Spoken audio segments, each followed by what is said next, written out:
Wait for it. Wait for it, and we're live. Hey, all you crazy sci-fi and fantasy fans, it's time for your daily dose of shenanigans over here at the Blasters and Blades podcast. Just a couple of nerdy veterans and one chaos coordinator geeking out over our science fiction passions and fantastical fantasies. A place where magic is king, the sky is the limit, and space is the place. We are the podcast that puts fun in dysfunction. And so without further ado, first we got to...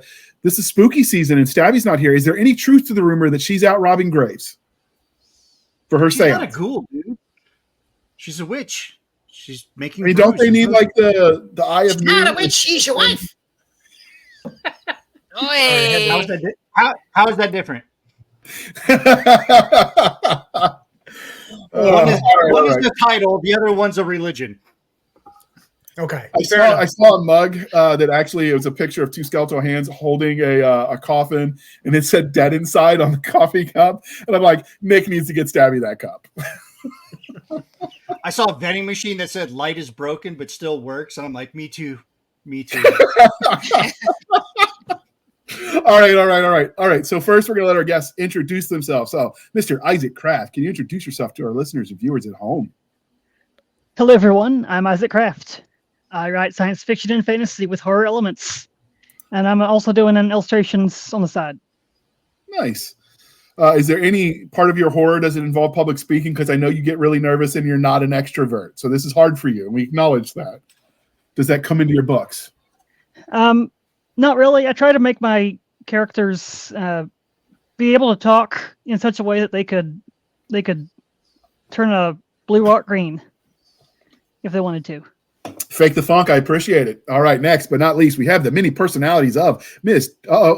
Nick. He's calling the foul. That's time. I know you don't watch sports. Sorry, I probably used the wrong thing. I was like, That's legit. That's legit. Are we just gonna blow past the part where Isaac said he does illustrations? This is the first time of this. Oh, okay. Well, he's talked about it in the after show. Isaac. Go on, Isaac. Yeah, I do. Tell me about this. Why have I not seen this? Stabby threatened to stab you if you didn't go eat, so you missed that conversation. Oh, that's right. She's always threatening that. You miss all the good stuff when she's threatening to stab you. What happened? Or maybe that is the good stuff. You got them on. I know. I missed the good stuff while I'm eating the good stuff. I get it. It's balance. The force needs balance. You're right. All right. So, Isaac, what kind of stuff do you draw? Well, currently it's part of a collaboration. Right now, I'm working with a children's book collaboration where I'm doing all the illustrations off of sort of like cryptids, and they're going to a monster banquet, and the main character is this little Bigfoot, little Benny, and it's his first banquet, and there's all these other cryptids out everywhere, and eventually he has to he doesn't like crowds either, or loud noises, and so he has this patchwork quilt that he carries with him, so that's one of the strengths that he uses to bond with these other cryptid children, to become friends and buddies, and eventually it'll hopefully, once I get it all done, once it's published, it'll maybe make other stories where they're together. Cool. That's pretty rad. If you're comfortable, send me some stuff. I'd like to showcase it on my pages, so people get to know you as a writer and an artist. If you're cool with that. Well, actually, I'm getting closer to finishing. Maybe not this month, but maybe next month. Cool. But I'm, anytime. I like helping artists. And writers off.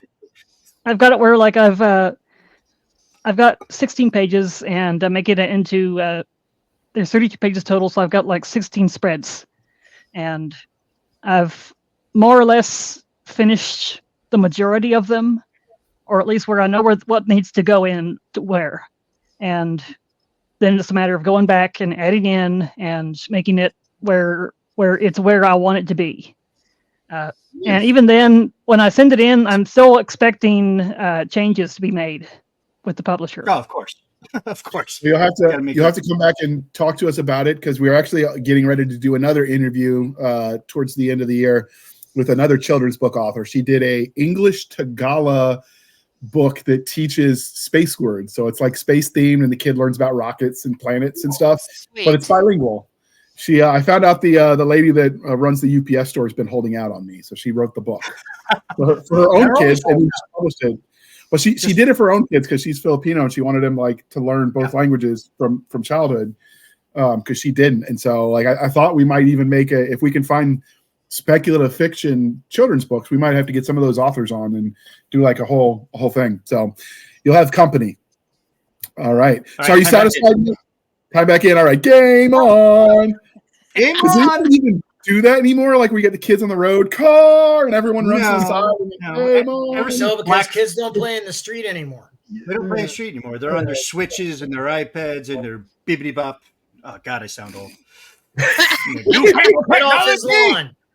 Get off his lawn. Old man yells at clouds. So I remember when we were kids and you'd see the empty streets like that, and it was supposed to be the scary time. It was like the horror was about to happen if you saw no one outside. And now it's just it's Tuesday. That was the best time. Because you'd get that little fear in. It's like you're riding home from school, but nobody's on the street. There's no cars. There's no people. It's like, man, I got released with my class. And you just watched, Dawn of the Dead the night prior because your parents allowed you to watch shit like that. And now you think stuck into the living room and turned on HBO anyway. No. Damn right I did, because I'm Gen X and Walt be damned if I give in to my street lights come on. Oh, hold on. Shaw, say that again. You got that time just past twilight when the street lights come on, and you're by yourself riding down the street on your bike. Oh, yeah. The sun's down, but it's still kind of light outside. Yep. The street lights came on. You're about to get your ass whipped because mom said. And all these shadows just about to jump out and bite your ass. Oh, so the same ones that live under the basement stairs. We don't have basements in California. Up in California, we didn't have. I grew up in Kentucky. We had a basement. We had too high of a water table for basements. Nice. All right. Now we'll continue the introduction. Now that we've got that out of the way, we've got the many personalities of Jana S Brown. Sometimes Jena Rey, sometimes Chuck Tingle. We don't judge. We don't ask. Hey, you're not supposed to talk about that. There was an NDA.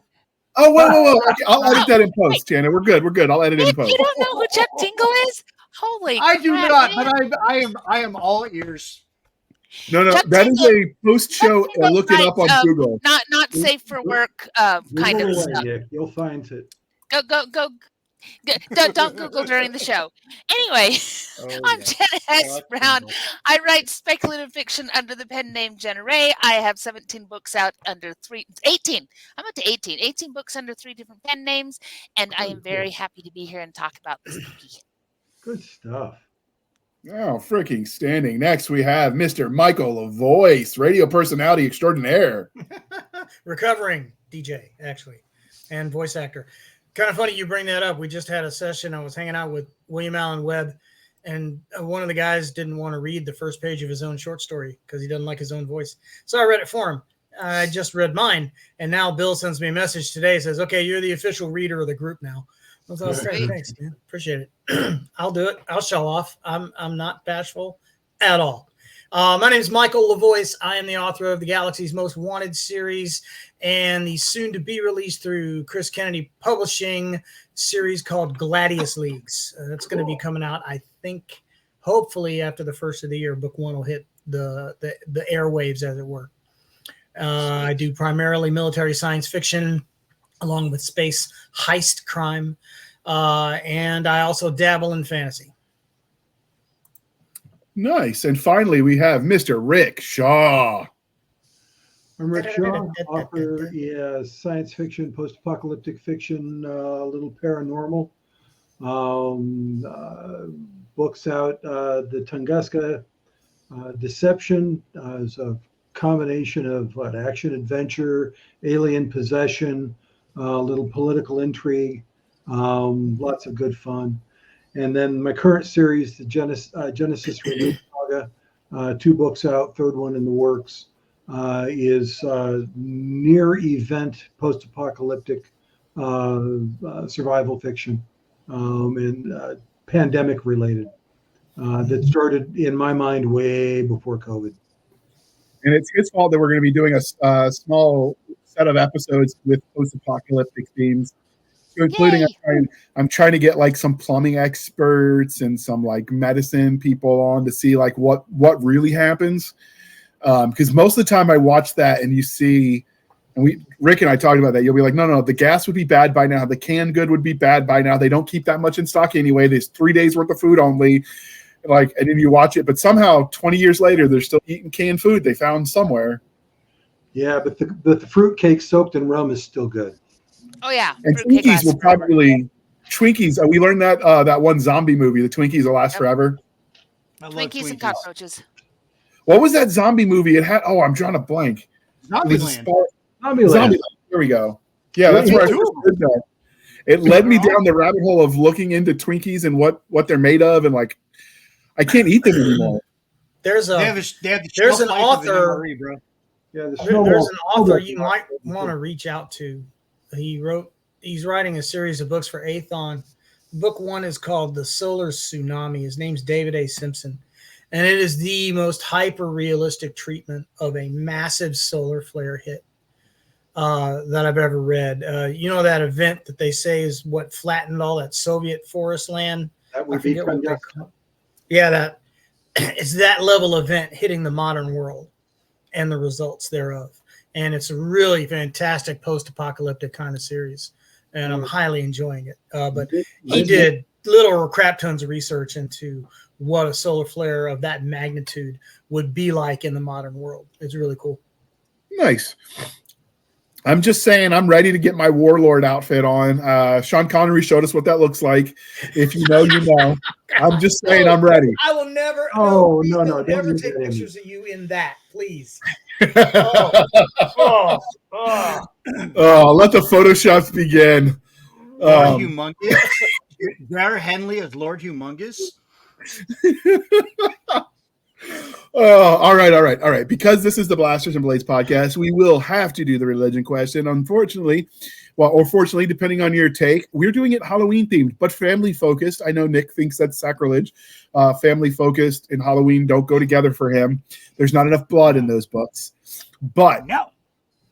Hocus Pocus, The Haunted Mansion, or Halloween Town. Jana. Out of those, I like Hocus Pocus. It's phenomenally ridiculous. But, you know, it works for me. Okay. Michael? I really, if I'm going to pick a Haunted Mansion movie, it's going to be the Muppet Haunted Mansion movie. That was awesome. Because it was amazing, and I loved every minute of it. Because I'm a Muppet nerd anyway, so. Mm-hmm. He's practically a Muppet. Practically. I don't know what that means, but we're just going to move on. Hi-ho. Go ahead, Isaac. I would also second Haunted Mansion. I did not know there was a Muppet Haunted Mansion. And I don't know what Halloween Town is. Oh, Isaac, you sweet summer child. Now, if you had said Hades Town, I'd have been down. Now, Hades Town was awesome. Yeah, but I've never heard of Halloween Town either. So he's not alone. Oh, yeah. You guys, I call you a sweet summer child, but you're not. So I think you're the oldest one here, Michael. I doubt that. I'm just messing with him. All right, Rick. Of the three, Hocus Pocus, Haunted Mansion, or Halloween Town? I'm going with Michael at the Muppets. The Muppets Haunted Mansion. Absolutely. Okay. Nick? I'm going to go with Hocus Pocus because it had the same set piece as the beginning of Friends with the Fountain. Oh, there you go. Okay. Well, I'm a huge Friends fan. I have seen all three of those because kids like Halloween, they like the costumes, and so we would watch the kids stuff. Because unlike some parents, I didn't let my kids watch the Blood Runs Red on the Highway movies at 12 or younger. Nick was like, no. She was like 7 when I introduced her to Hellraiser. I mean, and she's okay. Oh gosh. I mean, Nick's like telling him like that's not what arterial spray looks like. They were off by like 3 centimeters. If you really want to do it, you got to go over just a little bit and just a little deeper. Like he's already taught him how to get the central nervous system strike. And I can see. Well, that. yeah, I didn't want them to be victims, so they didn't need to know how to dispatch. Anybody else here old enough to have done driver's ed in high school? I did. Yeah, It was Okay, available. They red just didn't asphalt? do it. Did they show what? Red asphalt. blood runs red Yes! asphalt. That was awful. I watched that in was court. my favorite day there. That was my favorite day in driver's ed in high school. Now I've got something to look Everyone up on was gagging, YouTube. and I'm like getting popcorn. I'm like, this is the best shit ever. Oh my god! Is it comparable to like Reefer Madness? Was it? Oh no, it's basically the movie theme was blood runs around on the highway. So in Virginia, when I got my license, you had to go before a judge because at between 16 and 18. And they basically, one of the things they tell you is that if any time before your 18th birthday, your parents ask for your driver's license back and you refuse to surrender it and you have to go to court for it, they'll remove your driver's license till you're 21. You get the riot act. And then you have to watch this movie. Basically, I don't remember the exact name of it, but I just referred to it as The Blood Runs Red on the Highway. It was just gore fest about what could happen, trying to scare you straight. All And all I remember thinking was, I wonder if I could take a turn like that. Right. Without flipping hard. or rolling. Right? Without flipping. I'm like, wait, challenge accepted. So I guess movies like that don't understand the nature of young boys or young men, I suppose, at 16. Blood, guts, 'Cause- gore, sex. We love it. No, we don't try to avoid it. We try to say, "Ooh, I bet I could do that." I could do that better. Here, hold my beer. I mean, come on. Well, I mean, with me, it's hold my bourbon, but yeah, we get the point. I mean, not at 16, maybe. But all right. More beverage. Yeah. For him, it was like, hold my White Claw. Moving on. White Claw. All right, kid. I know. I'm messing with you. All right. Because we were polytheistic, Hotel Transylvania, Goosebumps, or The Little Vampire. Jana.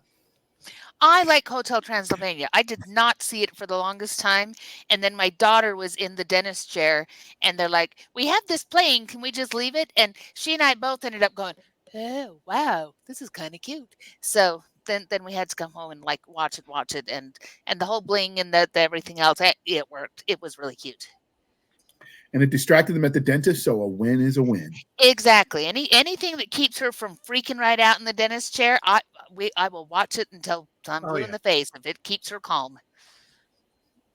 All right, next we have the many voices of Michael LaVoice weighing in. What is your movie of choice? I do not go bleh, bleh, bleh. Hotel Transylvania, baby, all day long. Yep. Okay. Isaac. Hotel Transylvania. Okay. Sweep. Is it sweet? All right, Nick. Sweep. Okay, Hotel Transylvania. What are the other two options? Goosebumps or The Little Vampire? Which Goosebumps? The movie. The first one. Nickelodeon version or the Netflix version? I didn't know Netflix did a version, so I guess it'd be the Nickelodeon one. Okay, I'm going to go with Hotel Transylvania because I like Adam Sandler. And everybody else they had in that damn movie, which is like most of funny Hollywood and people that are funny in Hollywood, but you don't think they're funny in Hollywood. Mm-hmm. I'm like Jana. I was like, I didn't watch that movie for the longest time because my kids kind of aged out of that demographic when that movie came out. But I'm married to Stabby, and she made me watch it, and I would begrudgingly watched it with a bucket of she goes, I'll give you a bucket of popcorn and a double bourbon. I'm like, you got a deal. Okay. And then we watched both of them. I think there's only two of them. And, now there's three. There's another one out. Yeah. Has it come out already? Yes, Oh, yeah. yes. It's there. You can watch them for free vacation. on It's Peacock great. if you got a Peacock subscription. All right. Of course I have Peacock. I mean, she's a Michael Myers head. So, of course we have Peacock. So I have to watch that one. But it's Hotel Transylvania. I'm going to have to go Goosebumps. The movie was okay, but every time I think Goosebumps, I think the Scholastic Book Fair coming to my middle school and elementary school and shopping with that like really thin, flimsy paper with all the books, and you had like $10 because you were a baller. And a Lamborghini poster. I mean, come on. Yeah. Oh, yeah. Those are So cool. I've either been drinking or Rick's got camera trouble. And I know Rick's that got so much trouble. Oh, God. I You thought that was just. You all see it too? I was like, I'm only 2 bourbons in, and I'm like, man, I did. Anyway, Try and get it to reset itself. While it resets itself, we're going to move on to the next one. Don't forget, dear listener, as you're listening to this, comment on what you would have picked in any of these selections. Weigh in. That's part of the fun. Join the discussion already. What is your favorite Halloween candy, Jana? Oh, favorite Halloween candy. See, that's hard because I do really, really love chocolate, but I make candy. And so I can make homemade Tootsie Rolls and homemade candy corns that are absolutely smashing. So if I have time to make the homemade ones, that's what I want. So I'll leave it with that because the homemade ones are very, very good. Jana, stop Not talking like waxed that. I up. can't There's no marry wax you. at You're all. already married. Jeez. What can I say? All right. LaVoice is ready to fly out to my house now. So I am. If you've got candy corn, I'm coming.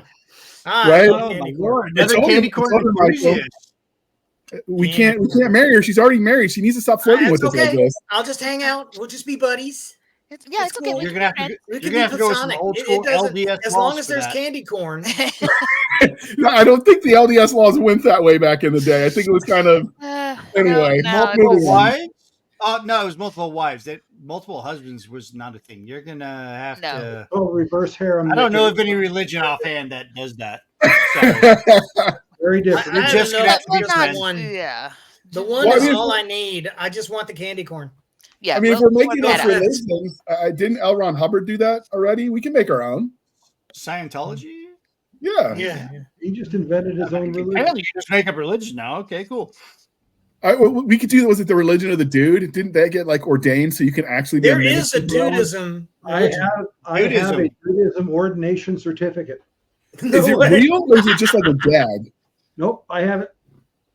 Isn't it like underscored with like part of the Church of Universalism or something like that? I think so, yeah. Yeah. Because The that's dude advice, we had a man. local DJ. We had a local DJ at Rock 103 here called Mad Dog and Bad Dog. And very sadly, after raising a crap ton of money for St. Jude, he passed away from cancer, ironically. But he was the guy who would do on-air marriage ceremonies because he had the Universalist Church ordination and he could do it legally in the state of Tennessee. It was kind of crazy. Nice. All right, Isaac. So hold on, Michael. We didn't ask you your favorite Halloween candy. I'm going to guess it's candy corn, but maybe you'll surprise You me. think? He pre-answered. He pre-answered. We got to give him his chance to weigh in case he wanted to be like, I like candy corn, but there's did you something not else. see That, like, the headlights come on when Jana was talking about candy corn that was homemade? I was like, He started sweating. You could see his heart rate Absolutely, just- elevating. Like he got super excited about candy corn. so can you do us a favor real quick, Michael? Can you call Madam LaVoice and have her to get the defibrillator ready just in case? Yeah, 'Cause I don't know. watching Gordo Ready, upstairs. man. She's watching Gordon Ramsay right now. I will not be able to you're drag dead. her away from You're that TV. dead. You're dead. Yeah, well, it was nice knowing you, Michael. The funny thing is I've seen Gordon Ramsay, like he does the Hell's Kitchen or whatever, and he's like yelling at everyone. I'm like, dude's got the best drill sergeant insults. I like this guy. And then you watch him with the kids when he does like the kid cooking shows, and I'm like, who is this person? Total 180. He's like, Right? I'm like, who is this guy? nurturing and helpful, and like, there's no idiot sandwich involved. He's just like That bald restaurateur Right. that's on the show with him, that everybody calls him chef and he's not a chef and he corrects them. That guy is scarier than Gordon when the kids are on the show. Yeah. All right. Or whatever. Yeah. All right, Isaac. Favorite Halloween candy? Honestly, I like them all. Candy corns are one of the few candies that you can actually put between your upper gum and lip to make them fangs. Thanks. Yeah. Yes. You even like that nasty peanut butter taffy crap? Yes, Uh, it's been a really long time. Isaac, Obviously. is this a cry for Mike- help? Blink twice if you need it. Michael's about to have an aneurysm. We Actually, I went used to from make my the own best candy. end of the spectrum to the other extreme. Or you get the old people candy that they give you, like the Werther's Originals. Don't- I was Hey, I Charlie like Brown. that. I I got love a those rock. probably because I'm getting older. Those are great candy. Remember popcorn balls? I used to get the old guy at church who always has like a handful of Werther's Originals in his pocket to give to all the little kids. Or that weird watermelon candy that was in the watermelon-shaped wrapper. Oh, that's right. Yes. I forgot about The that. wrapper with the seeds printed on the label. Yeah. It was Yeah. strawberry. There's a couple other ones too. It's like the Infinity Stones of old people at church. They had candy in their purse. All right, focus, guys. We're never going to get to the show. All right, Rick. Hey, we're 35 minutes in. We got time. If we're going homemade, my wife's homemade salted caramel. Oh, nice. yum. If we're going out of the bag, I got to go candy corn or the candy corn pumpkins. Love Those the are pumpkins nice. too. It's a seasonal Yeah. fruit. I found jelly pumpkins the other day. Nice. I do love me some candy corn. But I'm trying to think. I also dig the Mike and Ike's. I get those. You used to get those in the little small containers. I don't know. Mike and Ike's always did it for me. But what about you, Nick? Mike and Ike Tropical Fruit, hands down, was Yes. awesome. But I don't know prefer if the they- original or the sour. Sour's pretty good too. If we're But gonna I've talk never about had a candy. sour candy that was actually sour enough that it was like, really, what's the big deal most of the time? Oh no, it's kind of like hot sauce with the guys I work with. And those of you know what I do. I work with mostly Hispanic people that made really good hot sauce, and they're like, "Oh, that hot sauce is too hot. You're not going to like it." I'm like, Dude, Latino candy God. is amazing. "This is like tahine and all that other stuff they throw on stuff. It's amazing." But I work with a girl she's from San Diego originally, and she's Mexican in origin. And she brings me all these cool candies that are like sweet, but they've got chili pepper in them and stuff. Mm-hmm. And so it's just this blast of sweet and spice. And it's like, whoa, it's awesome. well, in South That wakes up. Texas, there was hard candy suckers that had a damn scorpion in it. Scorpion. And I was always too scared to try it because I'm like, all right, I've been to Iraq, I've been to Afghanistan, crunchy. I've been to all these places where there's like these dangerous threats and scorpions. And I'm like, as much as I want to like eat you, you're already dead, so the job's already done. But at the end of the day, it's a tie. It's a tie. Candy corn, like most of the damn panel here, thought I was unique, loving my wax candies, and Reese's peanut butter cups because I'm a huge Reese's guy. Reese's is good. I like Twizzlers too, speaking of wax candy. Burnt peanut butter. I do. Twizzlers are a lot better than Ultravines. Yeah, I don't like the Yes.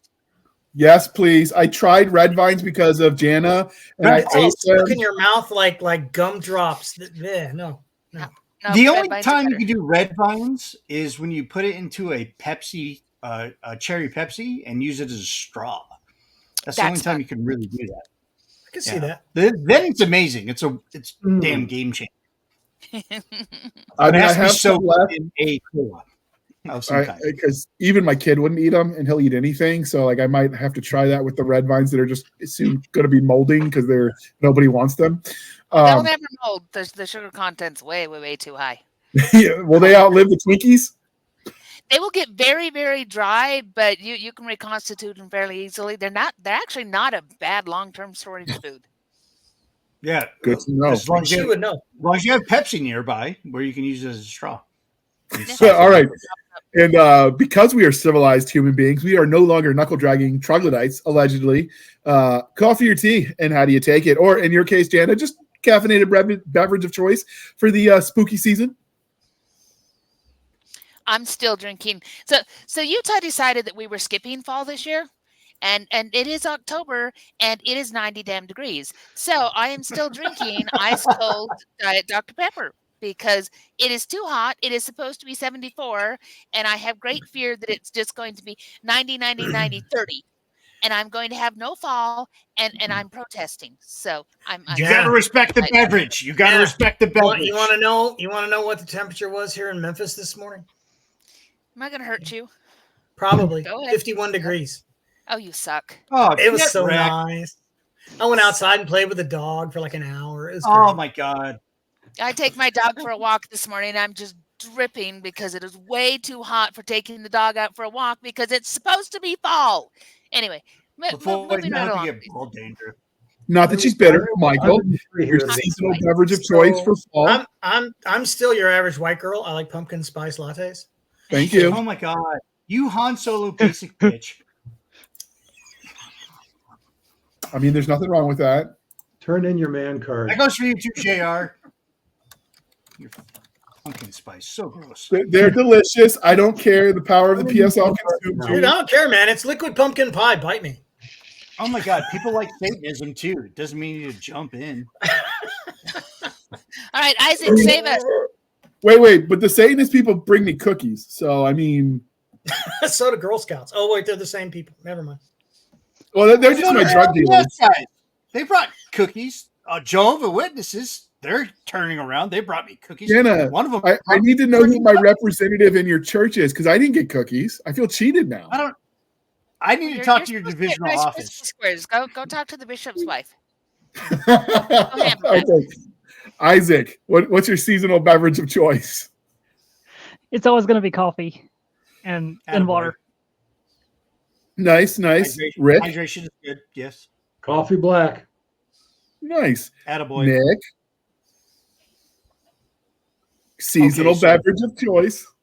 Okay, right Seasonal. 80 proof what? Operative word. Well, because it was 98 effing frickin' degrees up on my mountain today, I went with a cold ass water when I left the house. And when I got back, as it got hotter, I was like, bourbon, because I want to forget this transaction ever happened.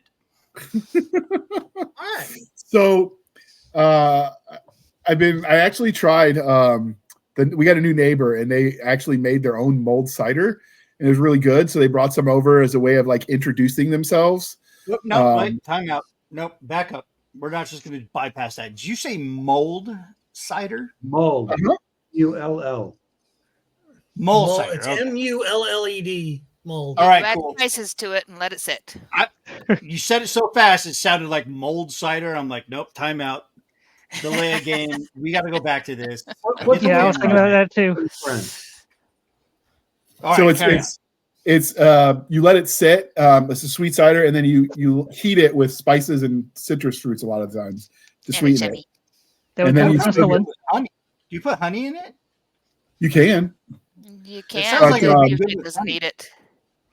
It doesn't? Well, the neighbor is just guy. Him and his wife both just retired from the Navy, and the real reason is they know I've helped a lot of people with their VA claims, so they kind of wanted some help. So they bribed me with homemade stuff, and I'm like, I've done it for nothing, but I'll take the food. That reminds me, JR, I got to give you a list of presumptives that I got to send by you to make sure I'm going to claim those correctly. Okay, we'll do that off air. But all right, so Nick, I had Nick needs to get paid, boy. Nick needs to get paid. So I had the mulled cider, which was good because I'm trying to keep my calories on point. I can't have my frou-frou drinks as much as I like because basically, I was drinking a coffee Big Mac with calories. Bro, I sent you a link. No, I know. I'm just saying, but I've been drinking my coffee black. And so my stepdad's been bugging me. He's like, do you smell that? It's your testosterone finally dropping. I'm like, you know what? You can screw it. Shit. Damn. Maybe he had jokes for me today. But I got even. He did like 20. He got 23 years in the Navy as an engineman, so I enlisted in the Army as a bosun's mate. Yeah, take that, motherfucker. And then, of course, the needs, that little clause, the needs of the Army, sent me straight to the infantry. So joke was on me, I guess. Welcome. You're welcome. But so I've been doing the mulled apple cider. I really liked it. Or excuse me, mulled cider, not apple cider. I did been drinking the coffee black, and what was the other one? Oh, I'm a sucker for the PSL. My Han Solo basic bitch. I like it. No shame. It's good. We sacrificed a field of pumpkins to get the spice out of it, so that way we could make my drink. But I'm okay with that. Liberated. We liberated a field of pumpkins. That's right. Creatively procured. All right. And with that, hold on. We're gonna air that beautiful bean footage. We're gonna play the commercial, and then we're gonna jump back and get jiggy with the boogeyman. Finally. Here comes your next romp in the graveyard. In Hunters for Hire, a new urban fantasy adventure by best-selling author Jonathan Yanez, a guy down on his luck puts sign twirling and rideshare driving on the back burner to track down the supernatural for a pretty penny. Find out what happens when John Hunter enters the secret underworld. Download your copy and start listening today. Now available on Amazon and Audible. All right. Thank you for sticking with us through that commercial interlude. And with that, we're ready to dive into the boogeyman. I mean, we went a little far in the field, but we did keep it topical for spooky season. We kept it entertaining. We kept it entertaining. Always. Always. Oh, All right. So first, behind you. Oh, hello. oh, Rick's got friends. Love shepherds. I got a 2-year-old shepherd pup. Do I need to introduce the kids?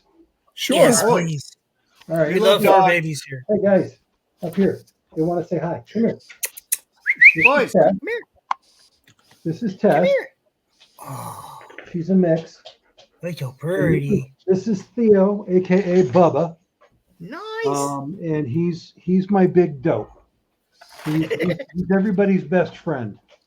Yes. Bubba. Okay. That's my Meryl. Same, exactly the same. She'll bark Chase. and then she'll roll over. There's the boy. My shepherd pup Chase. He loves everybody. All right, you guys want to go back outside? You guys used to be wolves. What happened? Well, they accepted food, and then we made a promise to protect each other's young, and everything went downhill for them since then. That's first, all right. First, we're going to define terms. So I went to the Oracle of all things knowledgeable, otherwise known as Wikipedia, because I was lazy. You're welcome. You're welcome. A boogeyman is a mythical creature typically used to frighten children into good behavior. They have no specific appearances, and conceptions that vary drastically household by household and culture by culture, but they are most commonly depicted as masculine or androgynous monsters that punish children for misbehavior. And basically, it goes on to say that, based on religion, sometimes they have that bent to them based on the culture, but scaring children is basically the vibe of the boogeyman. So first off, does everyone agree to the terms? Yes, Yeah, I'm pretty totally much. down. I mean, there's the secondary definition of a vague threat, but I don't think that applies here. Well, but you could also do the female strain on that and go Baba Yaga. Yeah. Yeah. Culturally speaking, but we'll get into that because that's a Russian version. But yeah. Mm-hmm. It transcends into other religions because they called me and my boys in Iraq the Baba Yaga, but that also makes sense because there were some Russians there, also in Afghanistan. Yep. I get it. I kind of wore it as a badge of honor. Well, and you see it used as the thing that scares other things because they'll say, John Wick is described as a boogeyman for other horrors. You get hunters who are described as a boogeyman for the horrors. Blade got that at one point, that description that he was the boogeyman of the vampires because it's the thing that scares another group. And yes, it started culturally as children, but in media we see it all the time as it's the vague thing that it's the scariest thing to come along. I think they call John Wick Baba Yaga, but as said of him in the first film by the Russian mafia guy, he's the guy you send to kill the boogeyman. Yeah, so you're talking about a conflict in terms between the actual meaning of the word Baba Yaga and then how it kind of like transcends into another meaning. Mm-hmm. Like John Wick is a perfect example. I'm glad you brought that up because Baba Yaga in Russian is the boogeyman. Yeah. The John Wick is the guy that you send to kill the boogeyman, and I'm a huge John Wick fan too. So it just fits. Like it just fits, man. It just fits. But then there's the Irish version. Anybody read about the Irish version? The puka? The red caps. Oh, yeah. The puka. Puka. Which I found pukas are different. I'd never seen that term used outside of a film. That was talking about Harvey? Yeah, Harvey, the 6-foot white rabbit. Yeah, bipedal. No, you didn't play enough World of Darkness. No, I did not. It's a really great threshold for changeling lore and for fairy lore because they have the puka there and the pukas, the red caps, the issue, all of that kind of stuff. Was World of Darkness though? Was that the Vampire the Masquerade mage? Yeah, Vampire Mage, Changeling to Dreaming was werewolf. one of their. Okay, I did play vampire and werewolf. I never got into Mage the Ascension though. There was a fantastic set of games, especially the earlier versions. But yeah, so they break that up. The Pook are a little bit more playful than mostly the boogeyman gets to. They're mischievous. They're that kind of thing. The boogeyman is a little bit more like the boggarts and things like that. Hit that a little bit more solidly. And I think, speaking of boggarts, you get into Harry Potter, and the boggart they had there was kind of a half and half. It pulled some things from more of a boogeyman kind of thing, that taking the shape of what scares you. That's why they say very often there's no shape for a boogeyman, because everybody's, and Stabby said this on our Under the Bed episode, it takes the shape of the thing that terrifies you the most. And so you got that, and the boggart has kind of some of that same kind of chameleon effect. And so I think they used parts of both of those. And I think the Dementors also carry some boogeyman kind of aspects to them. I would agree with that. From popular media. No, agree. Okay. All right, we solved that one. Next. One of the ones I liked, which just came from South America. Have you guys heard of the Sack Man, which almost reminds me of that was fascinating to me. The Sack Man. That's Argentina, Uruguay, Chile, Brazil, and Paraguay, I believe. Yeah. He was scary. The one that I know Wikipedia mentioned after that was El Coco or Cuco or Bolo. Just didn't sound threatening at all. I didn't understand how anybody could use that to threaten a child. It just wasn't scary at all. But El Coco, what was it? I wrote it down. El Cucuy, Mexican lore. That one actually hides under the bed. And I don't like that. I don't like that at all. Nah. Yeah, I don't know. The Sack Man kind of gave me Krampus vibes, which is why it just stuck out. Exactly. And I was going to ask, does Krampus count? They use him as a threat against children for good behavior, just kind of like Santa Claus. For that matter, is Santa Claus a boogeyman? Just asking questions. I think he could be. An argument and could what be about made. Slender Man? I would say Slender Man counts. Isaac, you look like you want to say something. Yeah, I was also gonna ask, could Santa Claus be considered a boogeyman? What about the elf on the shelf? That thing is The evil, agent. so it's totally a boogeyman. Okay. He's the minion. Also, Nick had talked about La Llorona, the wraith woman who drowned her kids and now has to go after other kids if they're misbehaving. Right. Is that really considered a boogeyman? I don't know. I mean, I guess if it's used to scare, an argument could be made that anything could be a boogeyman at that point. I mean, I imagine to the vampires, the vampire hunters are the boogeyman, right? Mm-hmm. From a cultural remember the TV show Grimm? Oh, that's right. The Grimms were the boogeyman to the. Yep, to the Vesson. Yeah. But I thought it was cool that Kukui was the only one I'd read about that may have been a child who was mistreated and then became this malevolent spirit that hides under the bed. Described as having blood red eyes. But they just say he was a small boy who was turned into a minister of evil by violence. So I was like, well, that's kind of a lot more detail than some of the other ones. Yeah. And a lot of good. The one that I liked, mostly because I have some German family, is the Schwarzmann, the black man, which is basically like this indistinct, like it doesn't quite take shape. It almost is like this inky blackness that kind of constitutes humanoid shape. That can just appear out of nowhere. Yeah, the shadow, like Shadow Man almost. We had one of those in the house where I grew up. Okay, go on. You have to. No, I mean, it was.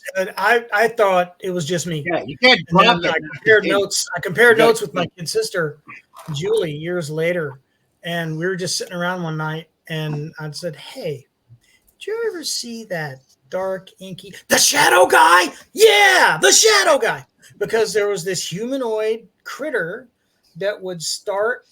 It was clockwork, man. He would start at the back gate by the garbage cans, and he would come up to the house. He would stop at the window of my room, and then he would drift over and come through the back door and up the stairs.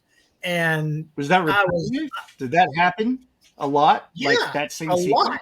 It was like once a month that same sequence would play out, and Julie thought she was crazy. And I'm sitting there going, no, I saw it too. And neither one of us wanted to move upstairs. And of course, what did my parents do? They make me take the upstairs bedroom and gave her my old room. Great. Mom of the year. But, but the thing is, I never saw it upstairs. Fascinating. I saw it downstairs only, and I saw it go upstairs, but I never saw it up there. It's crazy. So it was confined to the downstairs for some reason. I guess I'm from Missouri because I have to see it to believe it.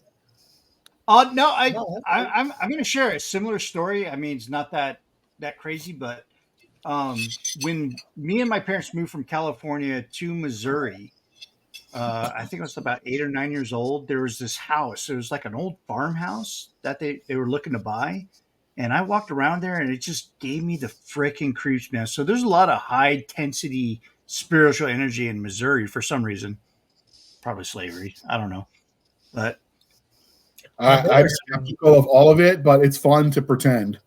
My brother woke up. I don't know.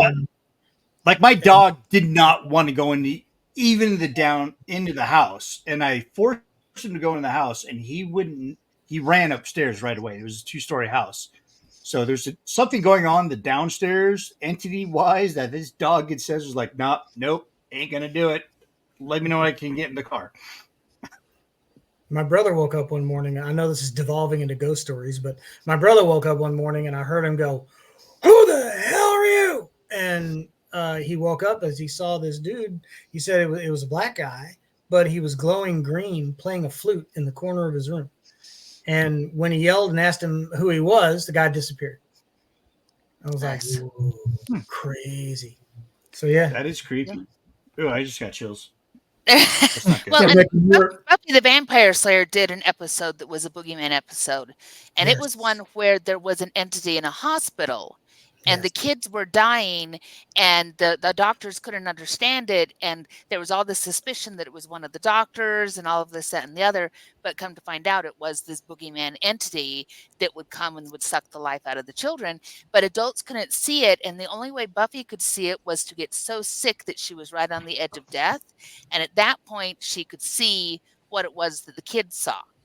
And so that was an interesting take on it, because that happens a lot with parents, where, with kind of that classic boogeyman is that the kids see it, the kids are experiencing something, but it's never there when mom and dad come in the room when these things happen.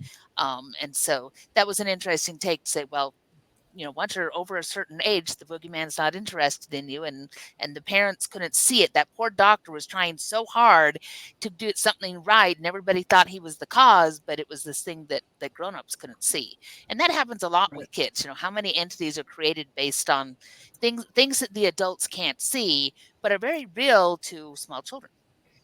Didn't Supernatural do an episode like that as well? Oh, can't hear you. Didn't Supernatural do an episode like that as well? Yes, they did a couple. So, Nick, I don't know if you heard how much interaction when you were in Iraq you had with the locals, but did you ever hear of that Salua, which was their version? It's a half witch, half demon ghoul that is used to scare children. It's even, and when I looked it up, because I was prepping for this one, it's listed in 1001 Nights. And other Persian Gulf region, Mesopotamian region cultures have something similar. But half witch, half demon, which is an interesting combination. Hangs around graveyards. Yeah. Yeah. I remember reading about Babao, who's a Mediterranean, kind of reminded me of a Mediterranean Slender Man. He's like a tall, thin guy in a dark coat.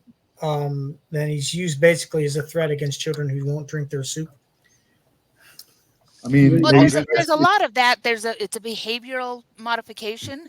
If you don't do the thing, the bad guy will get you. There's an old poem that's the Little Orphan Annie poem, and it talks about, the boy who refuses to say his prayers, the girl who refuses to help around the house, the children who misbehave, and the whole chorus is about how they're dragged away by the goblins, which goblins and boogeymen have a whole lot of crossover there too. Yep. And it all ends with, and you better be good and you better do all these things, or the goblins will get you if you don't watch out. My grandmother used to tell that one to us, and it was one of those, yep, yes, ma'am, we will do all of the things, thank you very much, because I did not want any goblins in my house. But it was behavioral modification too. The common thread you're absolutely right. Keeping the kids in line. I mean, the kids got to learn, right? From an anthropological standpoint, everybody's correct. The idea of the boogeyman is a societal anthropological tool to keep people, children, whatever in line. So you have that boogeyman. God, I hate tooting my own horn. I have a degree in the anthropology of religion, so this shit fascinates me, and I love talking about it because there's so many of those things throughout multiple cultures throughout the year to try and, as behavioral modification, don't do this, or this entity is going to come and wreck your day in a very horrific way that he can do it or she can do it, whatever you want to assign to that entity. Oh, very oddly specific too. Yeah. Yeah, it's very focused. Like if you didn't eat your soup and you picked a cucumber out of season, you're gonna get this dude. It's really weird and definitely focused stuff. We look at it like, man, I can't believe people fell for that shit. But my favorite is the Lithuanian one is called Buabas. Probably butchering the pronunciation, but it's got long, wrinkly fingers that'll stifle the kids' mouths and then pull their hair if they misbehave. Something about like, we're gonna pull your hair. That's your punishment, and not let you scream. It's better rap than you get from Krampus. I'm just picturing like this is something that some older sibling created just to torment their little sibling, and somehow like a whole like social movement was created because that's oddly specific. So were there any that cultural boogeymen that you specifically found fascinating, Isaac?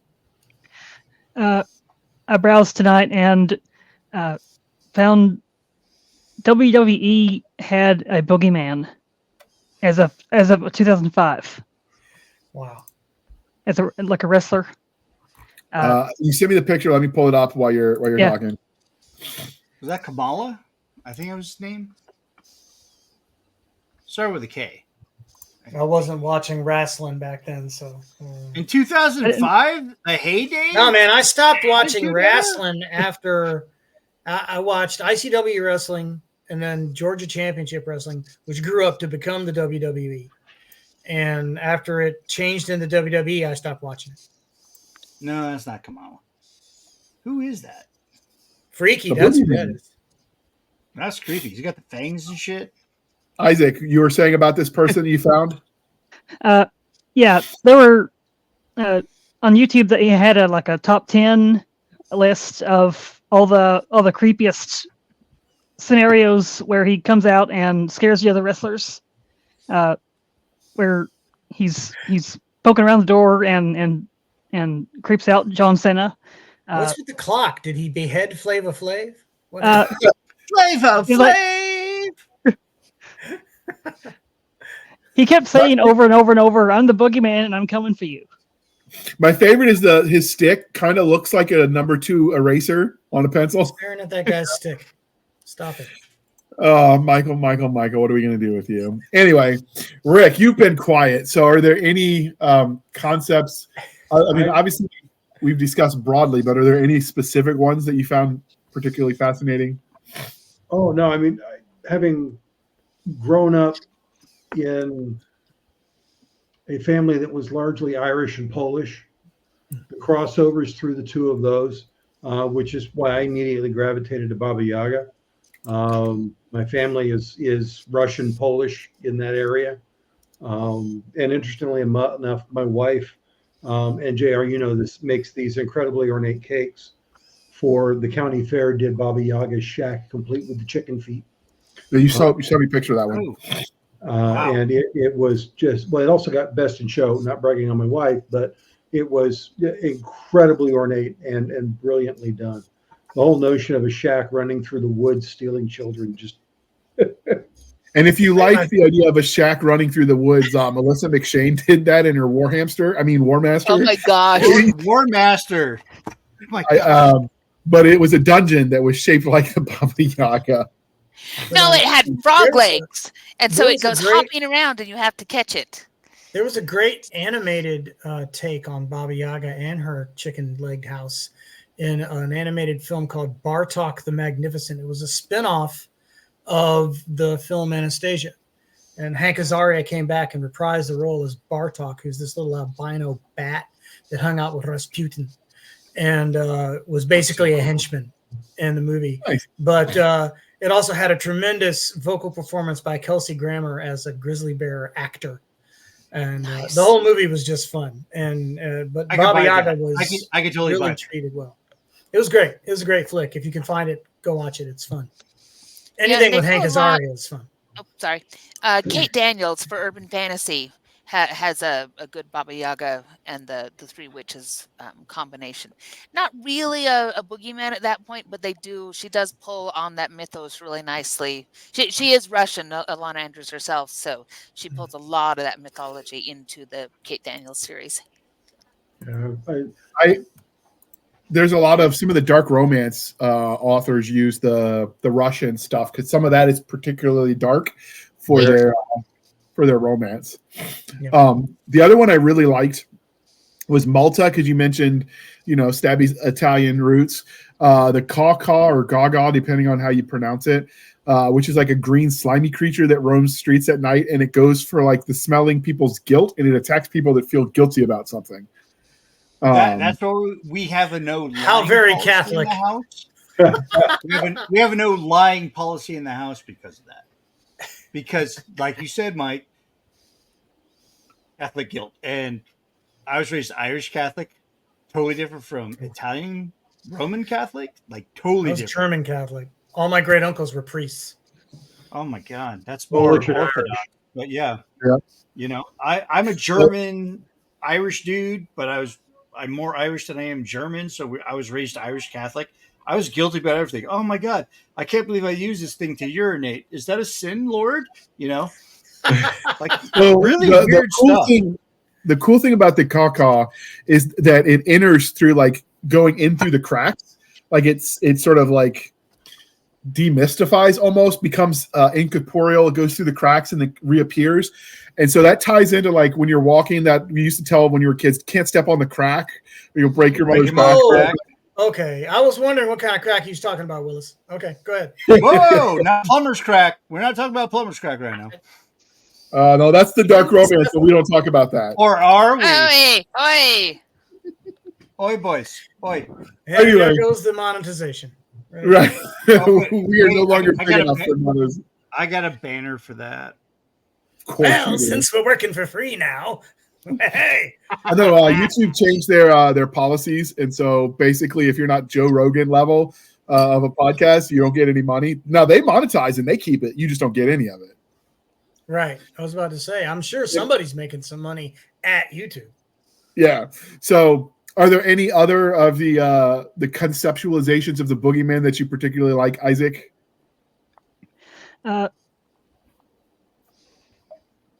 There was one talking about Tokoloshi. In my research with the illustrations for the children's book collaboration, I studied a lot of cryptids, and Tokoloshi was one that we came up with, decided on, and to make a Tokoloshi for a children's book was a challenge. They're not nice things. No, Tokoloshi is like a dwarf, like a Frankenstein dwarf. Only instead of electricity, it's a hot poker in the forehead, and they're almost always male, and because they're little impish things, they've they've got a drive to them. But because they're small, if you are on a bed and it has high legs, they can't get you. Female Tokoloshis have similar drive. Okay. What about you, Rick? Well, we're going to play with a couple of things. I mean, I recently read an article about the feminist take now on the side of Baba Yaga. But the thing that came to mind, as hasn't been mentioned yet here, is the Native American Wendigo, and the half man, half beast. Again, societal norms keeping people in line, but same sort of thing. Also, a character in Supernatural. Nobody wants to fight. Nobody's ever seen a Wendigo. Nobody wants to fight a Wendigo, even Dean. In Panama, they have the little Tolavija. I'm again butchering the Spanish, but it was a female spirit that was cursed by God for drowning her child, so she's turned into a La Llorona. Yeah, that's La Llorona. Yeah, it turns into a pock-faced, like long bristled hair, clawed hands, cat's body kind of thing. Oh, and of course cloven feet because religion. But then she's forever like looking for her drowned kid, and she's like tormenting other people that are misbehaving with the whales. That boogeyman rings true because I was doing a LPOP when I was in Kosovo on the Kosovo-Serbian border, and it was near a cemetery near a creek. And most of my platoon were hardcore Hispanics. And me being a dick lieutenant, I was like, man, I hope we don't run into La Llorona. And all of them were like, oh, you don't say that, sir. You don't say that. And I'm like, no, I think I hear, man. I think I hear some weeping here by the creek, bro. Great. And they were losing their shit. You're such a jerk, man. Oh, yeah, because I had a Halloween mask because we were there during Halloween. That was like an old witch mask. I'm like, hey, man, I gotta go urinate. I go take a piss, right? So I go out. I leave the van. I leave the LPOP. And I put this mask on. And then I slam myself up against the van. And I almost got shot. I almost got shot in the face by a rifle. Yeah. I was going to say, you don't do that to people who've got weapons. We yes, you do. I used to jump out of airplanes as a profession. I don't care about my own personal safety. That's evident. There's truth to that. For a joke, I will risk my life for a funny joke. Because while they buried me, like, yeah, he scared the shit out of us. But at the end of the day, when I shot him in the face, it was a good joke because I was scared. And I get to have that. So that's happened to a couple of people who tried to scare their friends on a hunting trip dressed like a Yeti or Bigfoot. And one guy, he tried to scare his fiance. It's happened in Washington State, and his girlfriend shot him and then drove over him, backed up and drove over him a few more times. Damn! Like, you imagine the horror of when they pull that off and you realize you just like brutally killed your boyfriend. But on the other hand, like, he asked for crap. it. Yeah, that girl, like Darwin doing his job. Should I have gotten shot in the face? Probably. Am I the only one that you're right, Rick? I don't know. That was a Darwin Award nominee for sure. So the other one is the Abu Shalawala in Saudi Arabia, and it's specifically tied to if they don't do their homework in prayer call. Like I get the prayer call because it's Saudi Arabia is a Muslim country, but adding the homework, is some modern parent adding that. Oh, by the way, not just prayer call, got to do your homework too. Right. You got to do your homework. Speaking of just enforcing bedtime, which seems to be the biggest common thread between all of these critters. But the one from Haiti, did you read about that one? I can't pronounce his name. Netminwi, I think. He's a shadowy, really, really long-legged dude with filed down teeth who runs around villages eating anyone he finds out after curfew. Mm-hmm. So this one goes after kids, adults. It doesn't matter. If you're out past your bedtime, you get an et. Yeah, it's his name from Haiti to translated to English means master of the midnight. Yeah. And it's listed. They described him as dogs. They're eating the cats. They're eating the children. Here we go again. Oh, there goes a family-friendly rating. All right. What about you, dear listener? Join the discussion because we've basically been like digging up all kinds of cultural concepts of boogeyman and having fun with all the weirdness. What scares you? What keeps you up at night?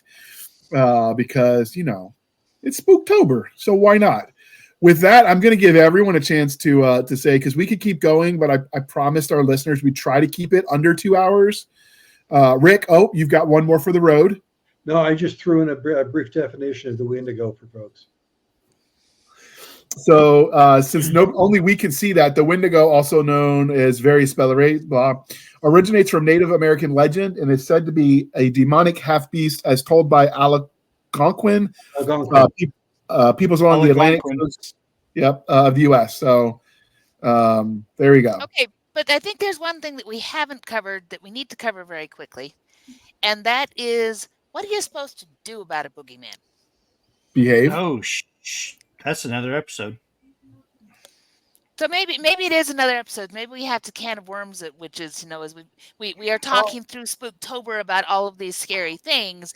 That the thing that you have to always look at is, is there a way to deal with it? Is it a ring of salt? Is it a behavior thing? Is it a eat your freaking vegetables and go to bed on time, Jenna. Yeah. Follow the effing rules, man. Follow the effing rules.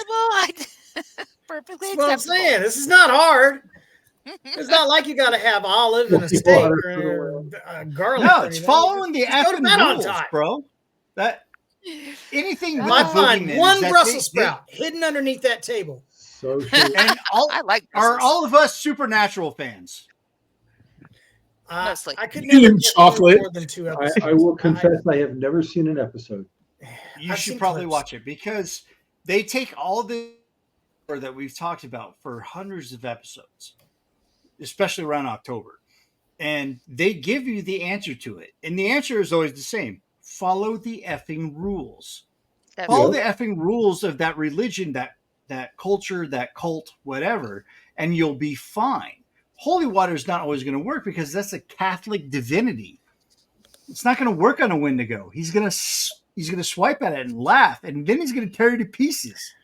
Buffy in the movie taught us the solution is a keen fashion sense, as she used hairspray to burn his face. I'm a big fan of hairspray and a lighter. That does work. I think the best scene in Lost Boys is when they fired that arrow and it nails into the stereo. He's like, death by stereo. Oh my God. I love it. And I love that we're in the anniversary of the Lost Boys. I know, right? I got to find it on disc, man. Got to find it on disc. For all you youngins, discs are what we had before we watched everything on streaming. This is why Gen X is mad at everybody. Yeah, because you discounted VHS and the power of that magic. Well, not that. We traded in our LPs for cassettes, and then we traded those in for CDs, and then we traded those in for MP3s, and now we got to pay a subscription fee to listen to them. Betamax. Jared, I'm going to punch you. We're not boomers. Yep, and We're 8 Gen tracks. X.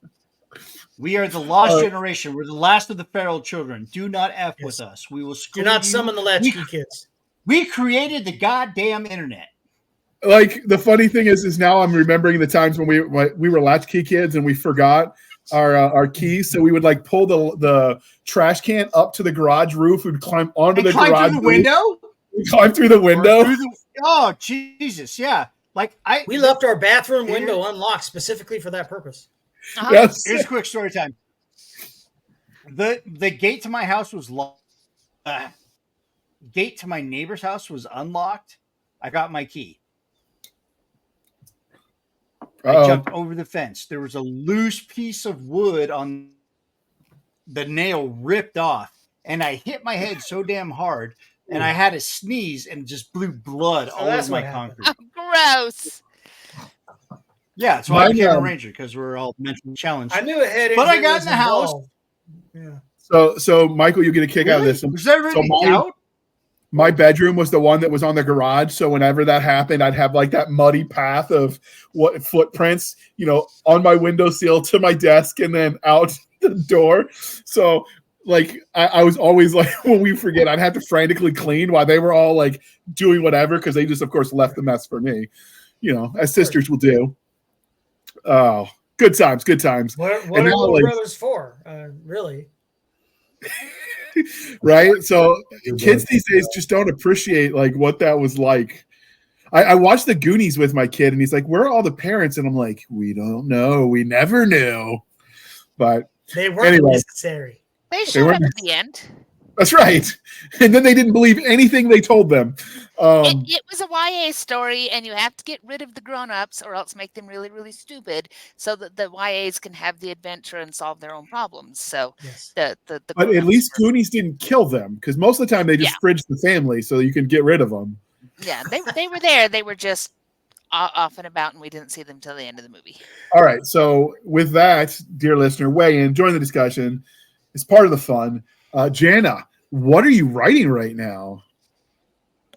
Currently, I'm working on 2 urban fantasy books, and so this is lots of fun because one of them is taking place in the Evergold, which is the home of the Fae, and then the other one takes place in London, England, and they're fighting the Fae. So I've got a lot of Fae stuff going on, but I'm working on urban fantasy stuff, and I can be found on Amazon under Jena Rey and under Jana S Brown and under other stuff, and also at opalkingdompress.com.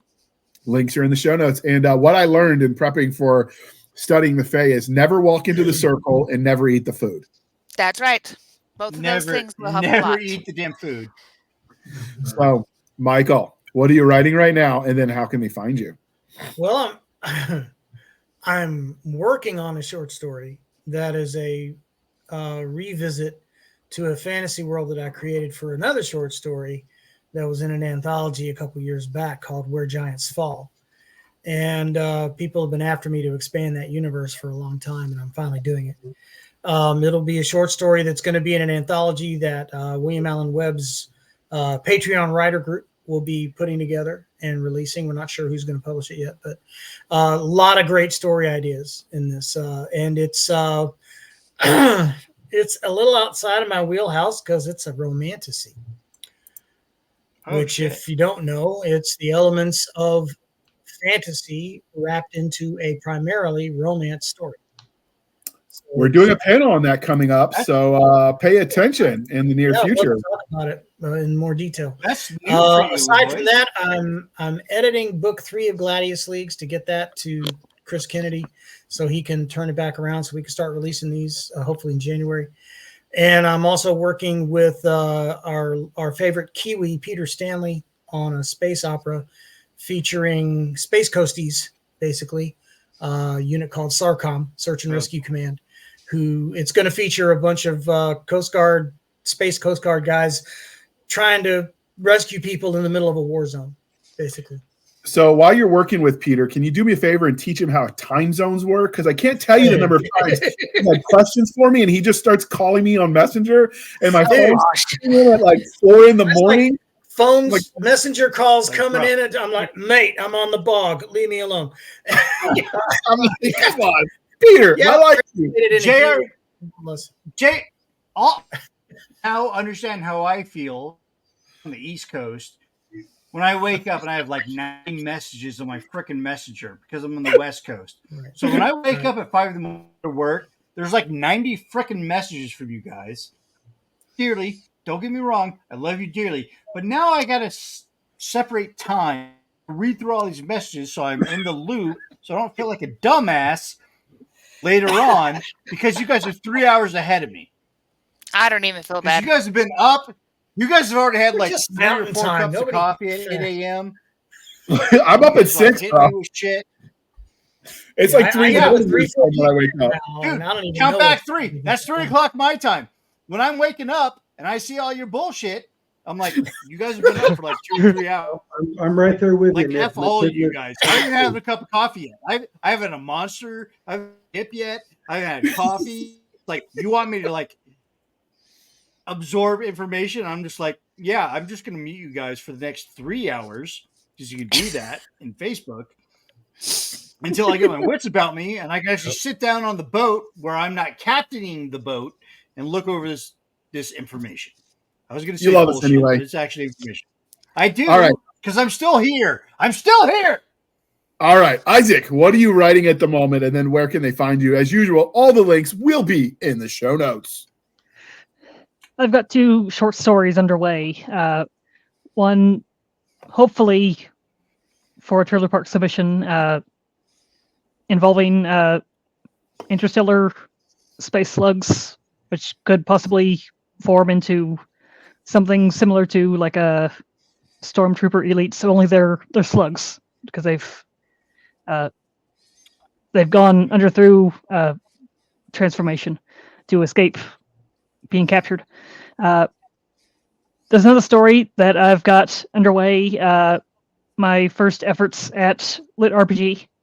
I don't know if it's going to work or not. I'm still studying, but I'm trying to get that done before November. Also, I turned in my first novel submission back in April, and I finally got feedback from it as of this last week. And now I'm supposed to be going through and outlining for book 2. So things seem to be looking up. And how can they find you on the Wild interwebs? I'm on Facebook. I'm also got an Instagram page, Isaac Ecraft, and I've also got I'm mostly hanging out on the Three Ravens Discord channel. Okay. And finally, we have Mr. Rick Shaw. Well, you can find me at rickshaw.com. That's easy. Immediate short-term goal is getting ready for a reading and book signing on Tuesday up in Santa Barbara. What I'm writing right now is the next novel in the Genesis Renewed saga. I take the premise, and rather than it being an adult high school teacher in Central California, my protagonist is a college kid with no life skills in the middle of bumfuck nowhere, Saskatchewan. Okay. That sounds interesting. You'll have to come back. How are you now? I'm sorry, Mike. How are you now? Hey. Not so bad. Well, I mean, as long as there's maple syrup. Reference, wait, will there be maple syrup? Yes. Timmy Hortons? I think Canada, by rule or by law or statute, it has to be, doesn't there? I'm pretty sure it's in the bylaws. And a moose, at least one moose. At least is it moose or moose-eye? I don't know. Like, what's the moose? Moose. I know a bit. It's called a mosling. Okay. Now we've got like all 12 of our Canadian listeners are gonna be like sending hate mail to Stabby. It's like, it is not what you say. Sorry. What are you talking about? And then they're gonna say sorry at the end, so it'll be okay, and you'll feel like a schmuck. But you know, what are you gonna do? Sorry. It's sorry. Sorry. So since we're talking about books, this is the part where I ask you to please be kind and speak your mind on the reviewing platforms. Your reviews help the right readers find the right book. So do your part, people. It really matters. We really appreciate it, especially with Michael LaVoice. He wants you to review his book. Tell him it is the best pack of sausage you have ever ordered when you review his book, just so he can giggle all the way to the bank. I don't know. People put weird stuff on reviews sometimes. And with that, you can find us on our Linktree, linktr.ee, Linktree/Blasters and Blades podcast, where we link to all the things, the BitChutes, the Rumbles, the YouTubes, the TikToks, the Twitters. We have our Blasters and Blades Facebook group and Facebook page. We have our email, blastersandbladespodcast@gmail.com. Again, blastersandbladespodcast@gmail.com for professional purposes only, people. Send all the shenanigans to Matt and Stabby Stab at her Instagram, Twitter, and the email. Send all of the Texas-related hate mail to Nick. He's linked as well over there at Apogee Comics. Or you can follow the links on Linktree to our website over on Spotify. Don't blame me that the link is garbage. They made it really complicated. We couldn't get a simple domain name, but when you go there, and you'll love it there, trust me, everyone says so. When you go there, you can support the show for as little as 99 cents a month. You can help keep the lights on. These episodes are not free to produce, and every penny helps, and we greatly appreciate it. Or you can support us more directly at buymeacoffee.com/author J.R. Handley. Again, buymeacoffee.com/author J.R. Handley. Be sure to put in the comment section that it is for the podcast, and I will promise I will keep my co-hosts duly caffeinated. They will float away on a river of coffee brand coffee Java, which if you want to contribute to that as well, you can get a 10% discount. Use the code PODCASTGRUNTS. Links in the comments. You get discounted coffee. We get a kickback. You support an American company. It's a win-win, people. Shop local. And with that, thank you for spending some of your precious time with us. For my crazy co-host, I am J.R. Handley, and this was the Blasters and Blades podcast. We'll be back next week at the same time, where we'll indulge our love of nerd culture, cheesy jokes, and all things that go boom. All right, thanks for coming on, everybody. This was fun. Awesome. Thank you. We're going to hit the